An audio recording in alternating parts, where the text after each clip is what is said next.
This video is brought to you by StarCharge, the largest EV charging manufacturer in the world. They are also a provider of residential and commercial battery storage with microgrid solutions. Hello and welcome to another Out of Spec Reviews video. Welcome to the new BMW 5 Series in the electric i5 trim. Now, I already have an initial review of this car on. We've been doing range testing, charging testing, 10% challenge testing, and of course to fully evaluate the new 5 Series, one of the most important BMW vehicles, especially for the European market. We need to evaluate its driver assistance system. And well, no tougher challenge than our own hogback driver assistance trials right here at the base of the I-70 hill climb just west of Denver. This is one of the trickiest sections of American highway. We run every vehicle in this driver assistance test, and well, now it's time to test the new 5 Series. And one of the things I'm excited about in this video is this is the standard equipped driver assistance system. This is without the driver assistant pro package. So we're gonna see what the baseline car comes with, and then hopefully in the near future, we can get one from BMW with the Max system to try that out. So should be kind of fun. Let's get into it. The BMW i5 takes on the hogback driver assistance challenge. This video is sponsored by StarCharge, and a huge thank you to them for sponsoring Out of Spec. You guys know StarCharge, of course. They are one of the largest growing EV charging solutions providers in North America. They're putting facilities and have facilities in Fremont, California, Irvine, California, and Columbus, Ohio. Absolutely big organization and really pumping a lot of money into our market. They have products, NEVI compliant products that are ready to order, from 150 kilowatt all-in-one units up to 320 kilowatt charging solutions as well that are already NEVI. They have a wide range of AC and DC products, both for residential and commercial, and they will be displaying at ACT this week. ACT Expo is something we go to every year. We'll have a full tour video of their booth. We'll be able to show you some of their fleet products, such as their Triton DC dispenser. I'm really looking forward to showing you how that whole product works, as well as energy storage that they'll be discussing as well. So join me for that video when you see it pop up on YouTube. A huge thank you to StarCharge for sponsoring this one, and let's get back to the main video. Well guys, the hogback tests, hopefully you're aware of them now. We run up I-70 in a bunch of vehicles on a 30-mile loop, 15 miles in each direction, of some of the twistiest, most treacherous American highway. And the new 5 Series is honestly an amazing car when it comes to driver assistance, because I've already had a chance to test this in Portugal, and I tried the Pro package, which was the maxed out one, and that was really cool with auto lane changes with visual activation. So it'll basically, if you come up on a slower car, it says, hey, I want to make a lane change. Rather than confirming it with your hands, it's completely hands-free, by the way, that top one. It's pretty cool. You just look in the mirror and it makes a lane change. We will get that system into test soon, I'm sure, but this is the base package. So keep in mind, this is the no charge, comes included with the i5. What should you know about the i5? This particular one's quite expensive. This is just a rear drive i5 and it's $77,000. Pretty expensive for the car. Keep in mind, you can go crazy with the options. This has like BMW individual wheels and color and some other cool stuff in here, M Sport, this, that, the other. But we're just talking driver assistance. So what do we have? We have 2 cameras here on the windshield. By the way, I once had a meeting with the guy who's responsible for BMW driver assistance tuning. He was really cool, and he prefers the US specification cars because when you select a lane change, they don't have to do a delay. It's legally required to do a delay in Europe. You have to like wait, couple blinks, and then do one. Here, as soon as you hit a turn signal, whoop, you can pass the lane. So he told me sneakily, he always keeps the US system on his car in Europe, so he doesn't have to wait for the delay on his test vehicles, which I thought was cool. So we have 2 cameras up there. We have a camera here, I assume, for our 360-degree view. We have a radar here behind the grille that honestly looks pretty nicely integrated, but you can definitely tell it's printed on plastic versus this actual contrasting color. And then we have ultrasonic sensors behind all the bugs, which you guys have destroyed in your testing, which is hilarious. Coming around the side, we also have more cameras for the 360-degree view. Top down, there's so much safety tech in this vehicle. More sensors around the back, radars for rear cross traffic, and overall, this is a car to do miles in. This is the business class series, BMW. This will work. This system is the same combustion or electric, of course. And well, now it's time to find out how the BMW BMW i5 does in the hogback. What we're gonna do in this test first is we're gonna walk you through our scoring system. This vehicle has the opportunity to earn some points ahead of the drive. We're gonna test the safety of the system. Most importantly is what is the vehicle gonna do if you have a medical emergency behind the wheel, you have a stroke, you die. Will it save you, or is it just gonna fling you off the side of the road like honestly far too many systems do? So we're gonna test that for sure. And then we're gonna run it in the 30 mile, many thousands feet of elevation, many hundreds of corners test, which I actually don't think it's hundreds of corners. It's like 45 turns or something like that, but a lot of turns, and see how this system performs. I will then beg BMW to send us one with the Max system, the Driving Assistant Pro, because this is just called ACC with stop and go and driving assistant and driving assistant, active driving assistant.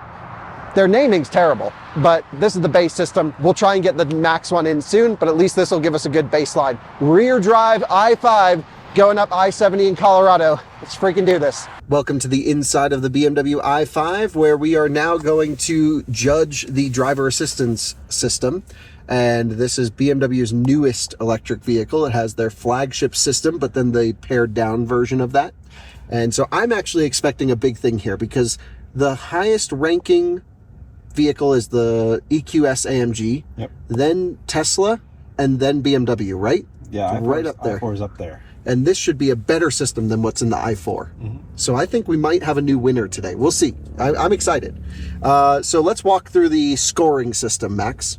Yep, so we've got several categories, starting with driver interface, where cars can gain points. So here, it gains points right off the bat for capacitive wheel. We get 5 points. It also has driver safety eye tracking, 5 points there. There's no hands-free eye tracking, so it doesn't gain any points. It's not limited to pre-mapped highways, no points lost. And the gauge cluster does actually display cars around you, so it gains 2 points there. Next up, we have our automatic functions. This vehicle will not adapt to speed limits. Actually, I think it will.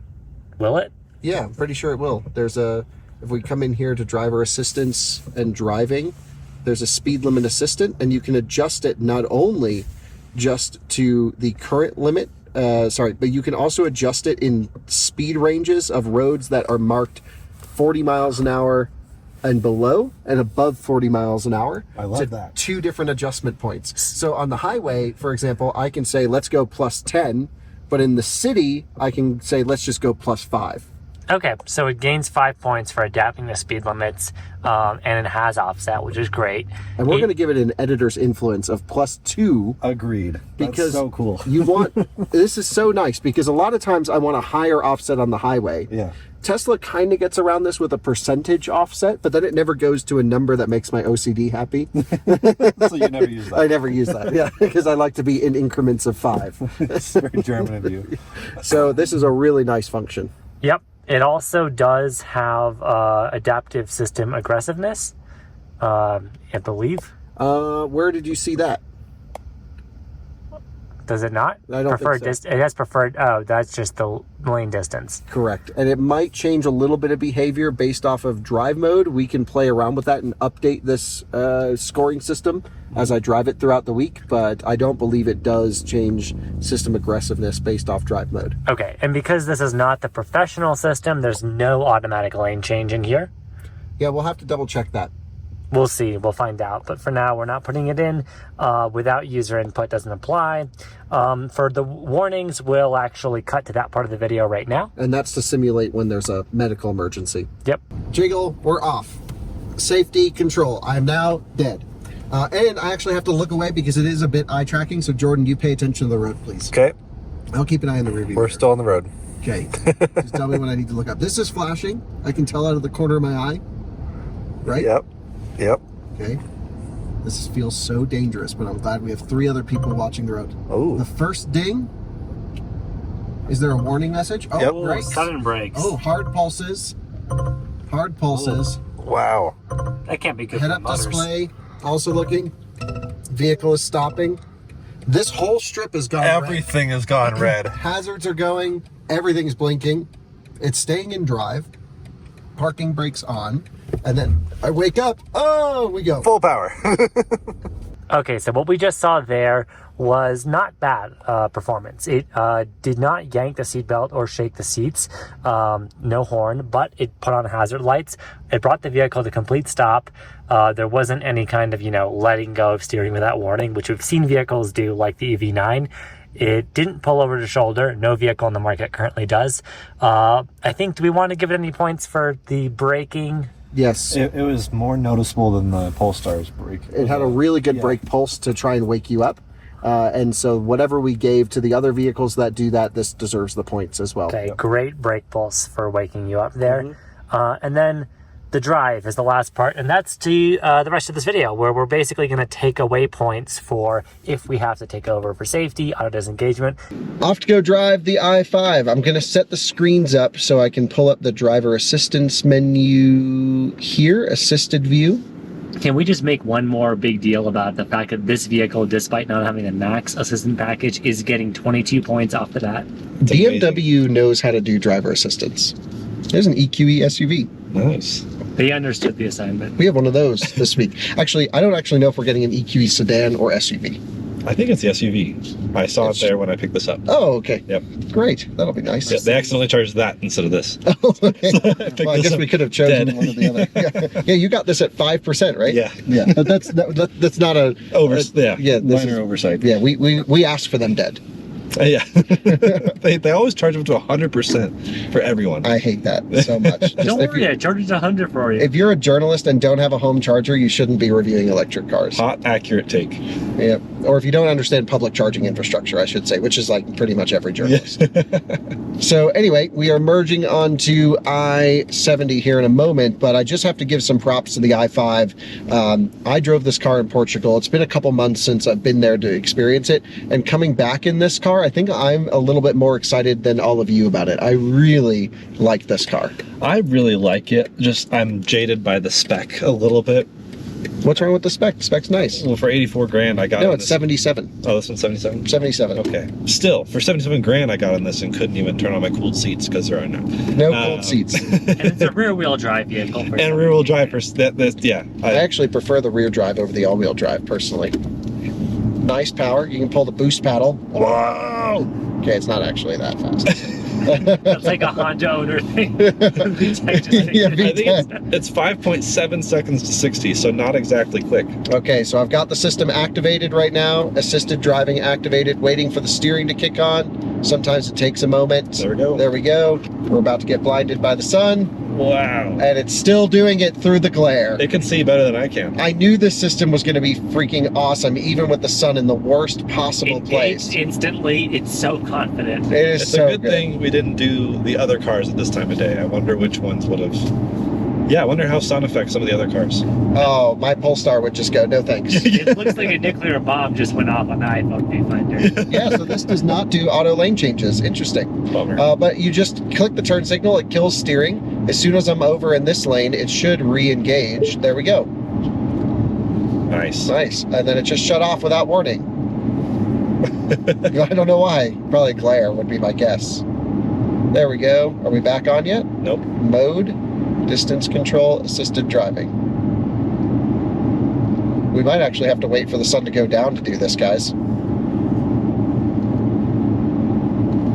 Yeah, it's not kicking on at all with the sun. Wow. I think catch us back when the sun is over the crest. We'll have to wait about 20 minutes.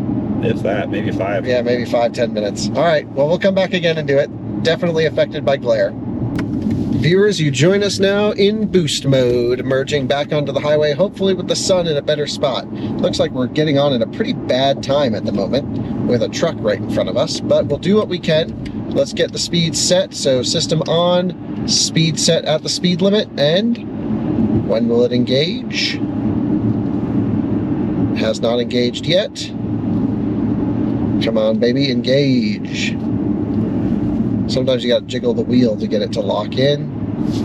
Definitely, oh, there we go. We are, just as I turned it off.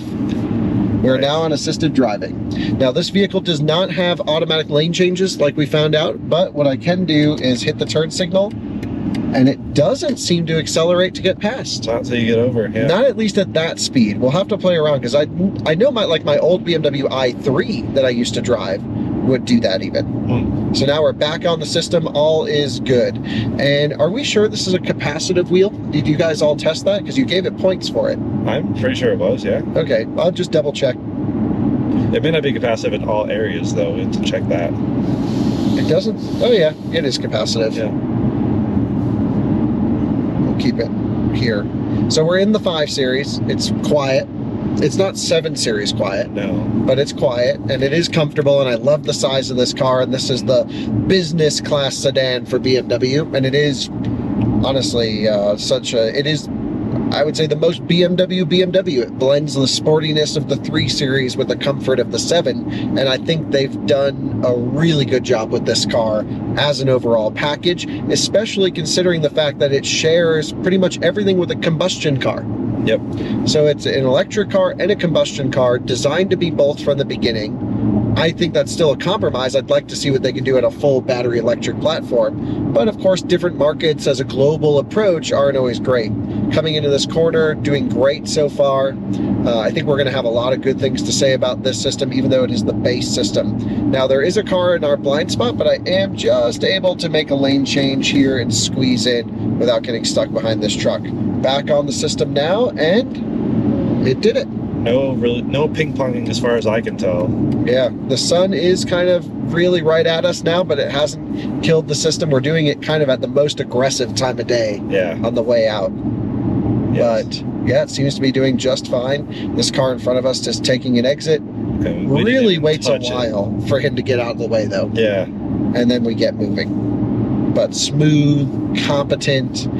That's what my feeling is for all of these new BMWs, is just how nice they have tuned everything, thought about the consumer, and you know, I've come around to them. I really like them. Not that I was really against them. It was more the previous generation of BMWs that I didn't like, that were like very wet and noodly. These are like now actually kind of nice and fun to drive and great cars. What do you think about the steering feel? I mean, that's been a complaint with prior BMWs. Steering feel, it's a soft car. I'd like to see what a real M version on this platform would do. Yeah. Like the new M5, I think will be cool. But they've just gotten heavy, and I don't know. I've never been the one who needs the most or best steering feel, because how do you even quantify steering feel? As long as the car is direct and I know how to place it, I'll be okay. And these are direct and I know how to place it. I actually have a track review of this car. I drove it at the South Carolina BMW Performance Center, the M60 version. Nice. And it was me and Johnny Lieberman ripping them around. We had so much fun. It was really great. We just kept overheating them. That's the problem. Yeah. They just don't have the thermals for hardcore driving. It seems like, especially in this version, it does luxury a lot better than sport. Yeah, certainly the rear drive i5, this is a cruiser. This is like if you have a business car, especially in Europe, that's very common to get a company car. This would be the one to go for. The one thing I have to say, though, is the battery pack's just slightly too small. It did what in our 70 mile per hour test? 280. 280. Which exceeds EPA, but it's still, I don't know, for this car, you would think it might go further, especially if anyone's cross-shopping with the Model S or something like that. Yeah, absolutely. Needed another 25, 30 miles of range. This should have been a 300 mile car at 70. Maybe on the Aero wheels it is.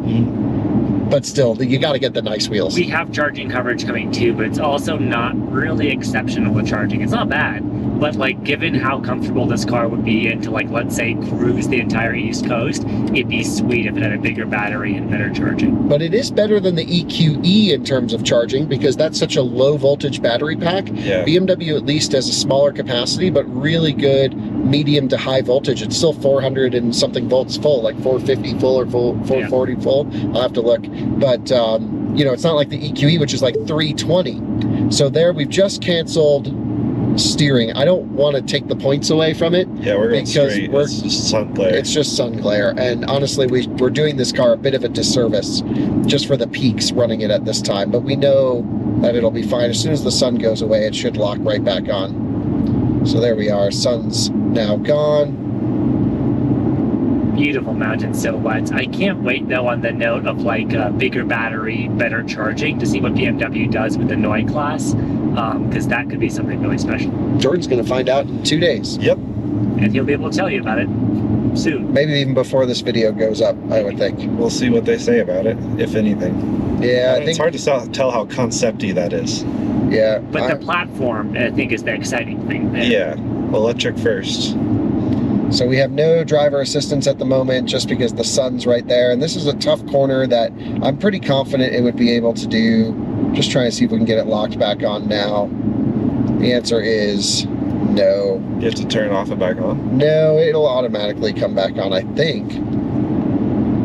Yeah, that's off. Now it's on. There we go. Maybe yeah, this has just been solid. Like, I feel like with the other cars we've been testing today, this is hogback driver's assistance day. We have no driver intervention really that we like has been like the car's fault.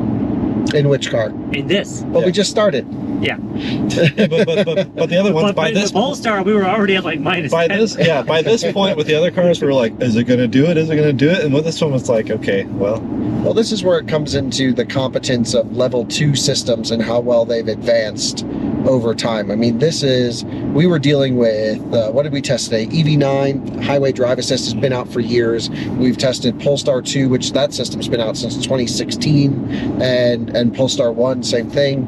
And this is like a new driver assistance system from BMW, but the pared down, stripped down version. And this is all you need. yeah. I think, it's nice to have automatic lane changes, even to happen without a user input, even without touching a wheel. It's nice to have hands-free eye tracking, which is what the top system does. This has hands-free or eye tracking, I believe, right here, but it doesn't use it for any hands-free functionality like the Pro system does. And I think that Pro system is nice. I'd probably go for it, but it's expensive. How much is it, Max? $2,400 for the professional upgrade. I feel like it's much more in line. Like, you're getting a 7 Series, go ahead, splurge on that. Here, though, yeah, you don't need it. But at least most people, sorry, Jordan, for most people, you just want it to cruise in the middle of the lane on the highway, not piss you off, not piss other people off, just drive competently, and this does an amazing job. Although I will say, we just got a little ping pong there. yeah, with the wider section where the on-ramp merges. And this system comes with this though, right? This is the included. default. Yeah. Whereas we've been testing, the Polestar 2 system, which is an added extra for how much money? $1,400. Okay. But let's look at cars in this class. To be fair, though, for the price, Jordan, you get a dual motor new Polestar 2, it does come standard. Yeah. So what cars are in this class? You have the Mercedes EQE as a no-question direct competitor. Yep. We are going to run the EQE SUV at least, but same system sedan SUV this week in this test. So that'll be really cool. We've run the EQS with the Max system. It's not the level 3 hands-free. That doesn't work in Colorado. That's only California and Nevada. However, the EQS currently owns this test. Yeah. With current pricing, would we say a base like non-plaid Model S could be competition? Absolutely, and Yeah. we're actually going to do a video of this versus Model S. There But we go. autopilot, the standard basic autopilot, I don't know if we've run in the test recently. We have before. It did pretty well. It's been a while though. Yeah, it's been a while, and that has had some updates. So we should probably run the Model S base and, of course, the newest version of FSD as well. But look at this, coming into this corner, doing well. A little correction I can feel here or there, but just rocking along, no major issues, other than just a tiny bit of movement in the lane. And we're actually in a work zone, so I need to go 55 through here. So this did not go to the speed limit, though. Don't know if any of you noticed that, but if I come here to driver assistance settings and I come here to driving and speed limit assistant, adjust to speed limits 0. So maybe this doesn't the very top show limit, but does it adjust manually? Adjust speed limits. No, wait, when you go to just manually, is that a drop down to? No, that was just to show the limit. Oh. So perhaps that's part of the professional package. Yeah, perhaps part of the professional package to get the adaptive speed limit. In which case, let me demerit some points. This system only has 19 so far. Still really good. Yeah, I would agree. It's definitely not adjusting to the speed limit, even though we had that set. The Pro package definitely does. Yeah. It definitely adjusts the speed limit, and you can set. So this is setting deviations for just a speed limit, I guess, in terms of warning, not cruise control speed. Oh, okay. It's hard to tell based on the text there. Yeah, I would agree that's not super clear, and most of the cars we drive have the maxed out systems from BMW, so it's unusual that we don't get to test this. We can also, kind of cool, automatically adjust the speed to the route, so we can have cornering speed, slow, medium, and fast. That's very relevant to this test. We have it set in medium right now, because I feel like that's how most people would. It's the default, but you can adjust that. In terms of route awareness, is that just like real-time curve data, or is that based off navigation you might have loaded in? I believe it's based off of what it's looking at. It might reference the navigation as well. Not sure. Because we don't have any navigation set, and it seems to be doing some things. Yeah, but it knows what road we're on and what's coming up, at least. There's also one thing that really bothers me about new BMW driver assistance systems. And while I'm a big fan, and I've driven all across Germany with the maxed out system and the iX and everything, and really impressive, I hate that I cannot adjust the distance to the car in front without going 7 menus deep in the system. Yeah, it's not a button on the steering wheel like everyone else does. Right, so the way that it works is you have 2 different options for distance control in this car. You have a situational distance control, which is like, okay, you're in city traffic, let's make it a bit closer. You're in, highway traffic, let's make it a bit farther. Or you have just set preset distances of close, medium, and far. And I think we're keeping it on medium for this test with the situational on. There's also an override to switch to normal cruise control without adaptive, which I think is good. But the situational thing is cool. Like, I like it. It works pretty well. But I just there's space on the steering wheel, and there's even a toggle right here. I can click it. Just let me adjust my distance, you know? Yeah. You know, I definitely agree this wheel is capacitive, but it's pretty weak. Mm-hmm. It has a lot of hot spots, and like you have to touch the right area of the wheel. And I'm going to give it right where I like to keep my hand, which is here. I'm giving it an editor's influence of -1. Yeah. Yeah, and definitely doesn't adjust to speed limits. We've been running 55 down in this construction zone to keep it fair for every car, but certainly it's indicating 45. It did not drop down. Mm-hmm. It didn't give you a thing to like, oh, do you want to change it? Right, didn't even say anything. I can have it ding at me when the speed limit changes. Yeah. But that's not really incredibly helpful. Yeah. So there is blind spot monitoring in the mirrors, which is nice, and also will steer away if you start making a lane change with something in your blind spot. That's a nice feature. Nice. Coming up to a slightly spicier section, but so far, wow. Are you whispering? No. You're so quiet. Yeah, we're on the phone, Mike. Yeah. Yeah, Jordan was so loud earlier today, and now he's talking like this. It's a quiet car. Jordan's being I was just wondering if your ears are okay. Yeah, you were so loud before. I mean, in a normal way. I don't know what happened. Now, see, you're still quiet. Lost my water. There we go. Gotta push your voice. When you're pushing business deals in an i5, you gotta get started. You're right. What is the BMW i5? Coming up to the spicy corners up here. There we go. Yeah. So this is the toughest part of the test, and so far I'd say this car is done admirably. Yeah. And my impression is the base system's fine for most people. I like how you do get an option, at least with the base system. I'm pretty sure in other markets in Europe, you can even option these without lane centering. Wow. So it's slowing down for the corner. It's just completely shut off the system with warning, and it couldn't do that, so -2. Mm. I'm surprised it couldn't do that. Yeah, weak sauce. I feel like my Polestar 1 did that. That was weird. Yeah. And it doesn't re-engage that quick. I mean, it's on back now, but okay, weird. So, yeah, this one then? Oh, it just disengaged with warning again. Another -2. Wow. What the heck? It's just not confident with, I mean, those are like the tightest corners we're gonna have, I think. It re-engaged midway through, so we're, -2 for sure, and it recovered quickly, but that's surprising. Yeah. We really need to get the Pro system in and see if it's different than this. I would love to try that. Yeah. But yeah, I think EQE is definitely a bit, it might be better, I don't know. Yeah, we'll have to see. I'm not sure what options the EQE has. If it's the same max out assist of the EQS, that would be good. I don't even know if Mercedes offers like a lower package. Yeah. I don't feel like they do. I think in their electric stuff, they just give you everything. That's nice. Mm-hmm. So that was weird. Yeah. And now it's doing these corners just fine. Now on the return, a lot of vehicles struggle. Mm-hmm. So let's see how that does. But I will say, when the system sees the lines, or at least is engaged, it's pretty confident. A little situation here and there where it ping pongs mid-corner, but that's only when it loses lines. Now, will it take the exit automatically for us? What do you think? Nope. Yeah, I would agree. Nope. So let's exit manually. We'll kill the system. And yeah, Max, give us your thoughts. We're halfway through. What do you think? As a backseat passenger, really smooth. I mean, obviously, we did have those two situations where it disengaged with a warning, but I've been perfectly happy here, haven't felt nauseous or anything, and I'm just impressed with how confident the system has been in pretty very light environment. That's right. We've had various, like right now it's a little bit darker. We had a little bit of sun glare, which it did freak out the system a little bit, but that was on a super easy Every section. system gets freaked out with something like that, so we're not deducting points. That was our fault for choosing this time of day to run the system. But genuinely solid. I would feel confident in any seat. I feel fine over here. I'm sure Max is much happier in the back of this than the Polestar 1, and I feel more confident in this system than the Polestar 1's.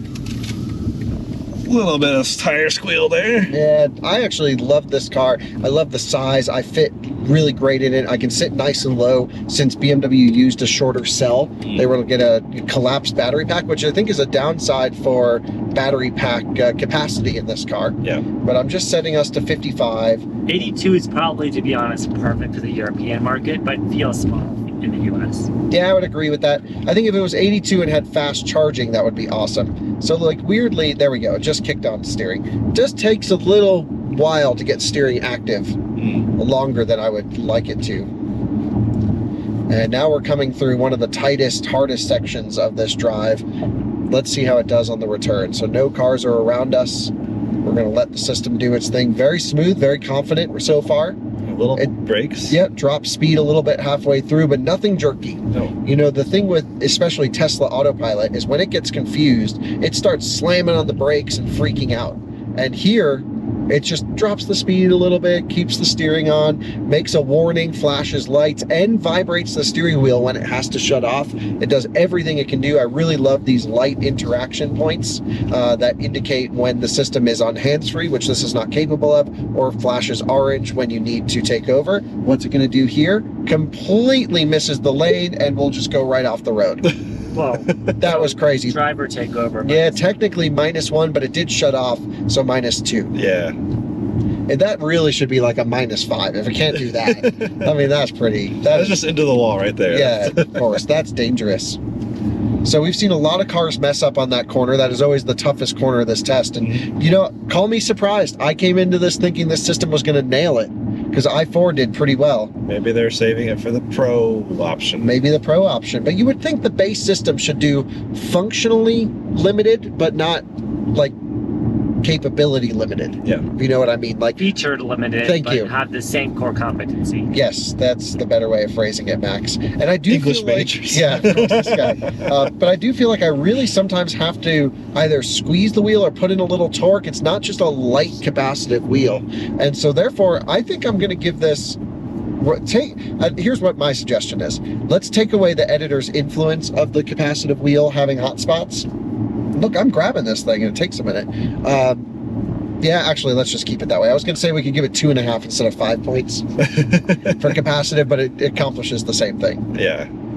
So, yeah, what I want to see is if this will accelerate when I hit the turn signal to make a pass. Because if it doesn't, I feel like that would be a huge miss on BMW's part, because they've always done that. Even the combustion cars, when you hit the left turn signal, always gave you a bit of an oomph.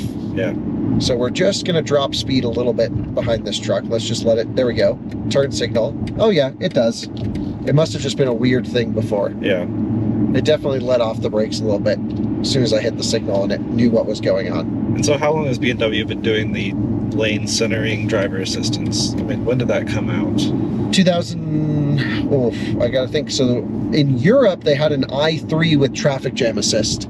I retrofitted my i3 here to do it. And I also retrofitted it to never ask me to touch the wheel. And I set it to go to a maximum speed of 100, which was higher than the max speed of the car. So a system that was designed to do like 20. I was like driving down the highway at 80 with no asking to touch the wheel. It was sketchy. It would ping pong everywhere and drive off the road. It was terrible.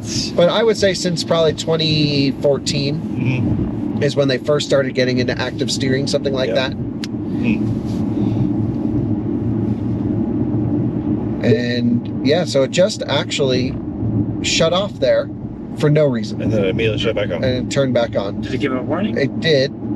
So -2, but even our Polestars made it through there. Yeah, that's weird. So it's racking up a lot of auto disengagements. Yeah, it seems very timid compared to other BMWs that we've tested.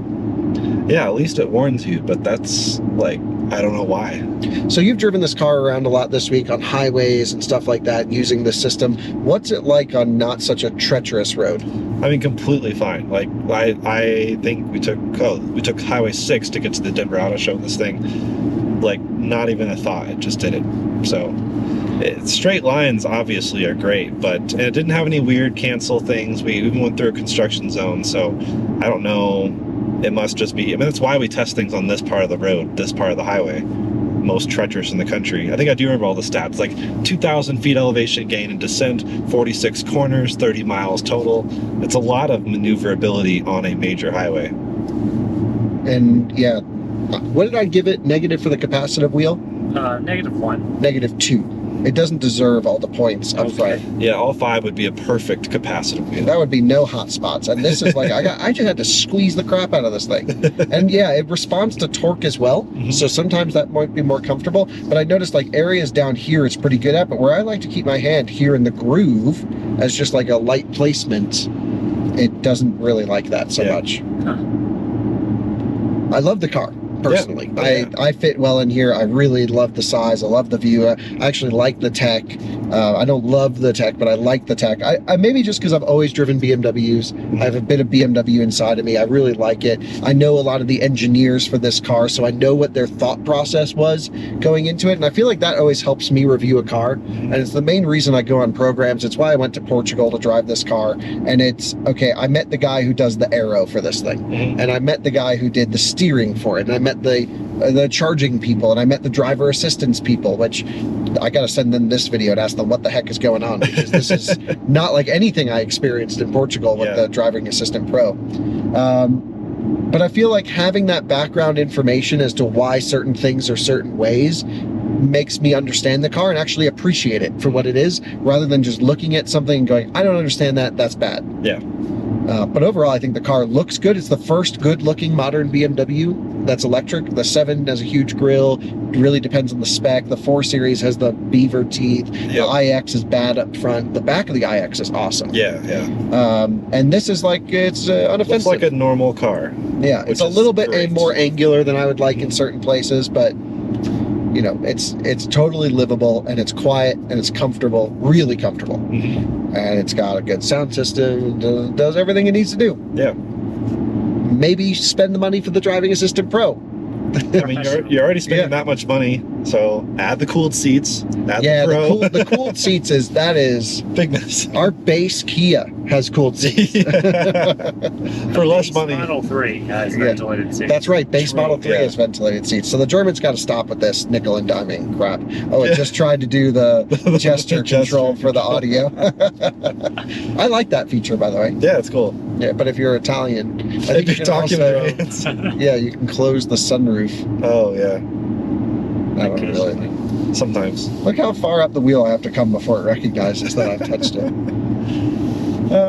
Well, I'm really surprised with this system. It's not bad. It's really good. Like in a situation like this, totally competent. Would love to do a test with it. It's also very sensitive to having your hands on the wheel. And it might, I don't know if it's an eye sensitivity thing as well. Jordan, I'm going to look away. You keep an eye on the road for me, okay? And then Max, you watch the screen. Tell me if it says anything. I'm just looking behind. I'm texting, not paying attention. We have people monitoring.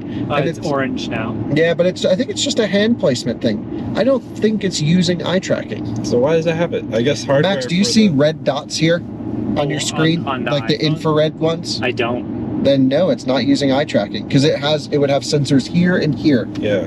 So do we take it away? Yeah, it doesn't have it. So it has the hardware, maybe? The Pro gets it. So can you add Pro to this car? No. No. So they just left the same hardware in there.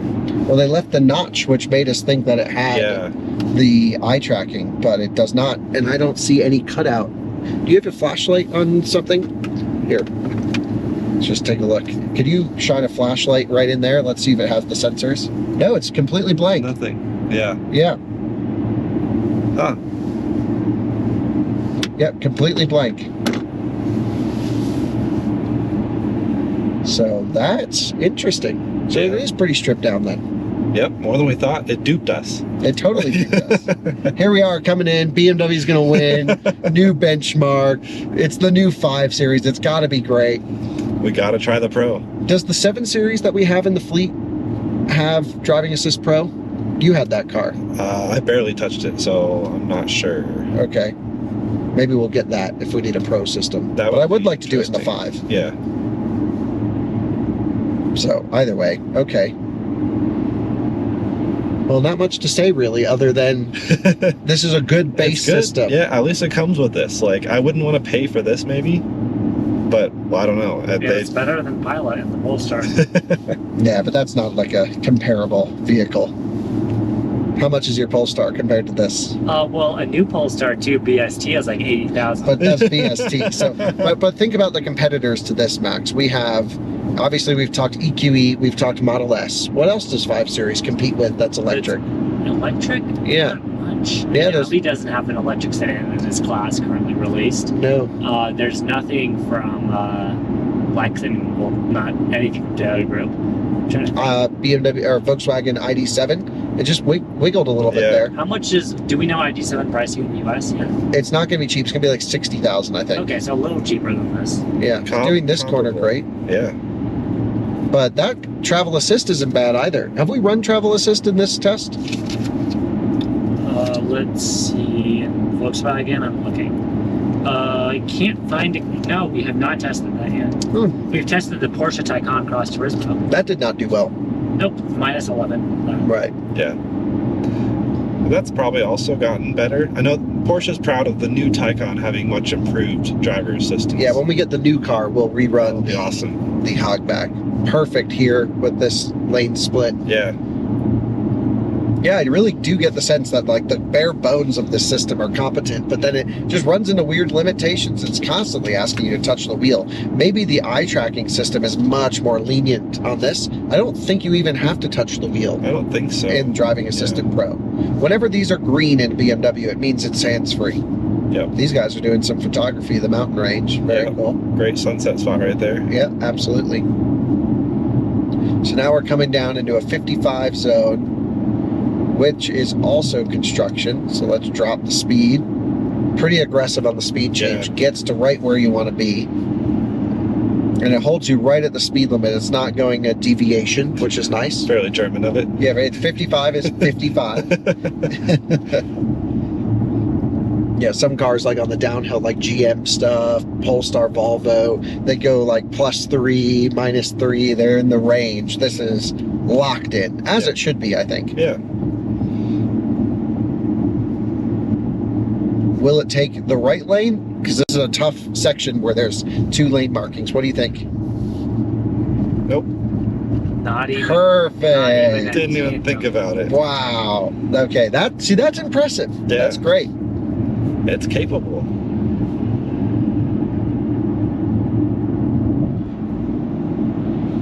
I do think the car could use a little bit thicker glass. Mm-hmm. The 7 Series just has me so spoiled from an NVH perspective that this is intentionally dialed down a little bit. The 7 Series is so much more. But if you're already spending 80 grand on a rear-wheel drive i5 Max, just spend another 20 and get a rear-wheel drive 7 Series. Now. And we've just talked about how the Germans nickel and dime, so you're not going to get like a seatbelt on that or something. It was funny though, I got in the 7 Series and for a split second I wasn't sure if it was gas or electric because it is so quiet. Well, you were in a gas one. Yeah. Yeah. And that's why. I was like, I have not driven, no, that's not true. I think I drove that exact 7 Series that we had for like 5 minutes at Test Fest last year. Yeah, they're nice. Yeah. That V8 rocks, dude. So nice. It's got so much torque. Well, they line Nope. 6 with the hybrid. No, that's Is that what we had? No. No, we had the what is the V8 one? V60 something. Oh, the But engine code's the on. hybrid has been pretty well regarded from what I've seen. Okay, but I don't think we get that in the US, do we? A plug-in hybrid 7? We do. Oh, With we the do? Line 6, yeah. Oh, okay, cool. Oh, that's right. I drove that car at Test Fest 2. Why did I forget? I've already driven that. Yeah. Old news. Yeah, dang. I liked it. That car was fast. I want to try that one. Yeah, hybrid 7 Series is cool, but at that point, just get an i7. Yeah. Yeah. Doesn't have much better fuel economy than the V8. And you have to manage a gas engine and an electric powertrain, and Just pick one. yeah, just get an electric one. And I think the battery pack in the i7 is better than the battery in this. You get another 20 kilowatt hours above this car, and it's not like it's going to be that much less efficient. So the range is more on the 7. And just get a DC fast charger and you're done. You don't even Like need we it. did. Yeah, yeah. Well, we have one at the office. We Yeah, have a few. yeah, we do. So now we're coming through the final twisty, tough section. Which most cars have done pretty well in. That's right, yep. Let's see how this thing does. I just love these seats. I fit perfectly in this car. Back seats are so nice in this too. I'm like really comfortable. Yeah, let's just keep going. New New York This City. is definitely a car that's like, feels like you can just cover all the miles in, Yeah. but then has slightly less range and slightly less charging performance than you'd want. Still decent. Like Yeah, 200 kilowatts is And the it's most you not can do. inefficient. Yeah, Yeah, the charging is interesting. You basically plug in, get full 200 kilowatts anytime, up to above 50%, I think. yeah, it just keeps going with that boost all Yeah. the way up. It's weird. So you get an initial boost and then it trails off. But Ryan said he was having some trouble getting the boost going for more than 2 minutes. Yeah, it's a weird. You have to set the fan noise to unrestricted also. Yeah. So yeah, I would say the systems, for a base system, this is more like what I would expect than setting the benchmark, I guess. Yeah. But it does some weird stuff sometimes, which I'm not totally into. Yep, accelerating before we clear the path. Changing lanes. So the final verdict, Jordan? It's great. I mean, I guess a lot of people would say, okay, you get a Model S for the same price that comes with autopilot as standard. How would this compare to basic autopilot? This is smoother than basic autopilot, probably less risk of phantom braking, definitely smoother in the corners, but then autopilot also doesn't give up when the going gets tough nearly as much as this. This is like really smooth, and if it can't be smooth, it just shuts off. Well, that's most of the points deducted, I think, was when this just gave up. That's all the points. Yeah. All the Yeah, it never actually had a competency issue. Yeah. It was just a preemptive shutdown, except for the one where it didn't turn. Yeah. Nice. Yeah. That's good. Yeah, it's pretty good, but we really got to try the Pro.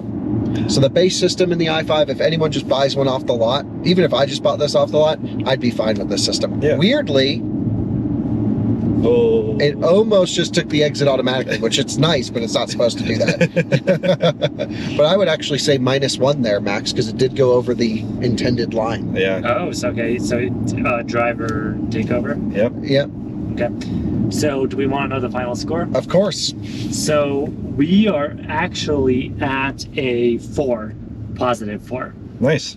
But that's not great. What did the other BMWs do that we've tested? Have we only tested the... Just We tested the i4 and that got 10. Mhm. Yeah. Bit better, which is expected, I think, for that system. Yeah, and that had the hands-free assist, but only at low speed. Yeah. But I thought that this would have been in the next-gen system and pick up where that left off. Originally, though, this test having been designed for, 0 being a perfect score, it's still pretty good. Yeah, no question, this is a good system. First positive of the day, right? Yeah, actually, today this is the best one we've tested all day, and it's free included, which is great. I don't know, I just think maybe I was spoiled by my time in Portugal with the Pro system. Yeah. So we got some more testing to do, but that's the i5 on the hogback. What a cruiser, comfortable car. It's my first time really driving this thing and spending time with it since I initially drove it a few months ago, and I fit so well in here. There's so much room. The sound system's good. The tech is good. The lighting is amazing. Yeah, everything's good. Everything's good, and that's what a 5 Series needs to be. It's just good across the board, and this certainly is. The driver assistance, though, stay tuned. We'll be testing the Pro system, but if you end up with one and it has the base system, especially where most people live, this is the most aggressive part of American highway in terms of toughness on systems like this. This works perfectly fine in straight roads wherever you go, and I would not be too upset if you get locked into one with this system at all. Would you guys agree? I agree. Yep. All right, well, there you go. Thanks for watching. We'll see you on another one again soon. Boost mode. See you later. Bye-bye.